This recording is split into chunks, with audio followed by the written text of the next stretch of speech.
I still think baseball at its best is the best sport, and there's nothing like a Game 7. And here is the highlight. Doug will offer some analysis along the way. Here we go. Game 7 of the World Series. Nationals in Houston. Juan Soto always loose. George the Animal looking for that clutch moment. This is an Astro team. Boy, they don't want to let this slip away. They want to be a team of the decade, a team with multiple World Series championships. It's right there for them. Scherzer, Greinke. The first Game 7 in World Series history with starting pitchers both as former Cy Young Award winners. We know Greinke can field his position, Doug.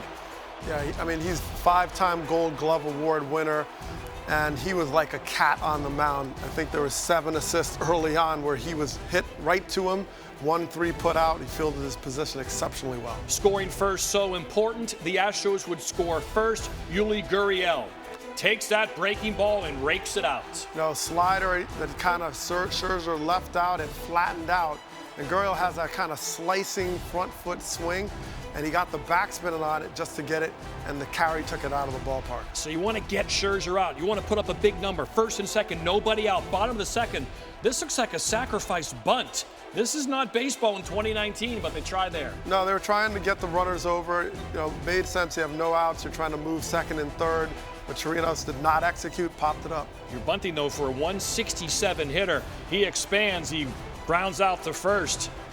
Two outs. Yeah, that's a great pitch by Scherzer. Really, you know, almost overthrew it, but it cut right into Reddick, and he can do nothing with it but ground all weakly to first base. The guy you want up. 3-0 pitch. Give him the green light. He hits it hard. It sinks almost in front of Soto. I mean, that was a turning point right there because Soto kind of misread it. He froze on it, and then all of a sudden he had the dive in front of him. But that had a lot of nasty spin on it, yeah. Top spin and knuckle. Great play by Soto. Yeah, forehand tennis shot right there. Bottom 3 were threatening again. 2 on, 1 out. Gurriel's up again. The 2-1 pitch. Fastball down, and he pops it up to right. And that's the example of Scherzer making adjustments. He's like, I want to stay out of the heart of the plate, stay away from the soft spot stuff. So he went down and away hard and got the weak contact. Alvarez has looked more dangerous as the postseason's gone along. One of those guys who looks like he's going to get a hit every time. 2 balls, 2 strikes. Scherzer elevates. He got a lot of it, but you knew it wasn't quite enough. Right. Notice the situation, first and second, a lot of traffic. But, you know, he elevated out of the zone. He got the expansion, and Alvarez chased basically a ball.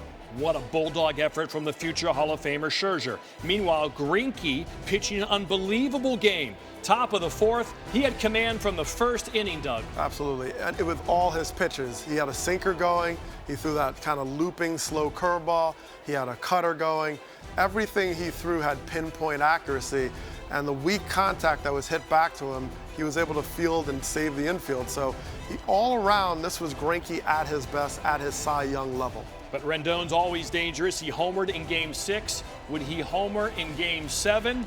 Oh, not here he wouldn't. That's filth. Yeah, that was nasty. He threw a strike earlier in the count right over the plate, and then he kept inching his way in with a late movement, and Rendon swung right over it. Scherzer wasn't striking people out, as Doug mentioned. He was digging deep to get his outs, but he gets one there. Yeah, nice slider.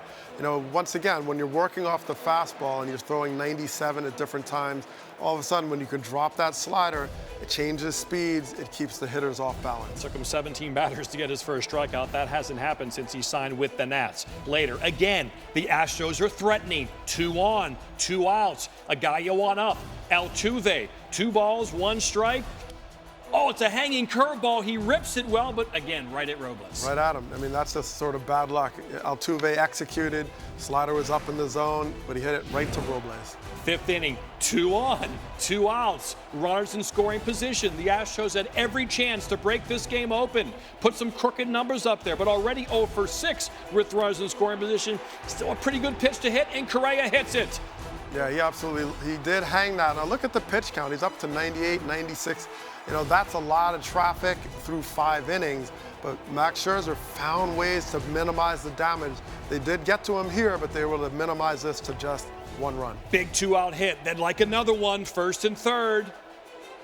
But again, Scherzer gets Chirinos. He went 5 innings, walked 4, struck out 3, but only gave up 2 earned runs. He kept getting out of trouble and kept his team in the game. Top of the 7th, Greinke only 74 pitches. He's looking outstanding, but Rendon, gone. Yeah, he shook the catcher off a couple times. Now, Chirinos was struggling a little bit behind the plate. He decided to go with the changeup, and he left it over the heart of the plate. 3-1 pitch to Soto. That breaking ball doesn't fall, so he walks him. So Soto goes to first. Only 80 pitches. Greinke's gone. Right, and the 2-1 count was a strike that was called a ball, and that's what kind of put him in the count. It was a quick hook because Greinke looked unhittable, and all of a sudden, here's what happened. Statistically, Will Harris has been their best pitcher in the postseason. He's been lights out. He's been unhittable. No runs given up. But Kendrick hits the pole. Well, he threw that cutter, and we heard Kendrick talk about it. He was looking for something away. That's how he throws. The ball hooked. It wasn't a bad pitch. It was kind of down, but Kendrick is a low ball hitter and just enough power to minimal distance down the line to get the home run. Rev it up. And meanwhile, at Nationals Park, watching the ball game on the big Jumbotron, as Greinke looks on, he is shocked. He's not going to win Game 7 now. Again, Kendrick, it's slicing and stoink. Yo, ding dong. Ding dong, yo, and yeah, this is how we do it. I mean, 2 pitches after Greinke's out, all of a sudden, boom, they're down. It was such a quick turn of events. Meanwhile, James Harden's going for 59 against the Wizards in the gymnasium. The Rockets would beat the Wizards, but they're keeping tabs of what's going on in Houston. How about DC lately? Capitals win a Stanley Cup. Mystics win the WNBA 2-8. It's a 1-run game now. Asuna comes in to face Soto. First base is open with 2 outs. They pitch to him. Yeah, very dangerous hitter to throw to, and also went with the elevated fastball. That's the hot zone for Juan Soto, and he did not miss it. What are they doing pitching to him? Lots of questions to ask after this one. Scherzer is pumped. Now a 2-run lead, and boy, Astros fans are shocked because Patrick Corbin had his A stuff, and he gets a call here. Yeah, well, he had worked the way outside, and all of a sudden he cut in, and it sort of shocked the umpire a little bit as much as it did shock the hitter, gets the call. Yeah, Jim Wolf didn't have a great night, normally very good. Marisnick, who had a hit in this game, goes down swinging. Nationals lead by 2 after 8. To the 9th, looking for insurance. And how about Springfield, Ohio's Adam Eaton? He was one of those glue guys, Doug, who just kept coming through. Yeah, Eaton has battled through a lot of injuries, been in and out, but this time he put it all together, got consistent big hits, home run off of Justin Verlander, capitalized on mistakes. I mean, he was that lineup turnover to lead right into Soto and Rendon. And now 1 out away, Daniel Hudson against Michael Brantley. First World Series title in franchise history. That's 51 seasons going back to Montreal. Nationals, the first World Series title for a DC baseball team in MLB since the 24 Washington Senators. The first team all time to win 4 road games on their way to a World Series victory. They finished the postseason with 8 straight road wins. First team in big league history to win 3 winner-take-all games in a single postseason. They were clutch, and clutch is everything in life, as they are the first team to win the World Series in their first appearance since those 2002 Anaheim Angels.